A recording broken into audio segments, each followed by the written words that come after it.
Sino kaya ang inaasahan ng ating Panginoong Diyos para maipagmalasakit niya ang iglesia at matiyak na hindi ito maiimpluwensyahan ng masama?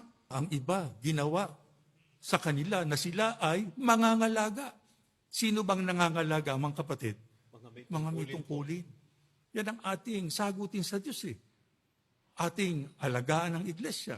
Tiyakin natin ang iglesia ay nasa maayos na kalagayan. Kaya sana ang mga may tungkulin makatulong ng pamamahala sa lalong ikatatatag at ikatitibay ng iglesia.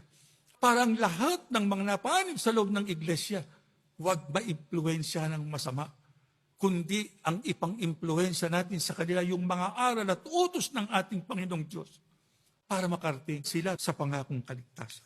Hindi na magtatagal yan, mga kapatid.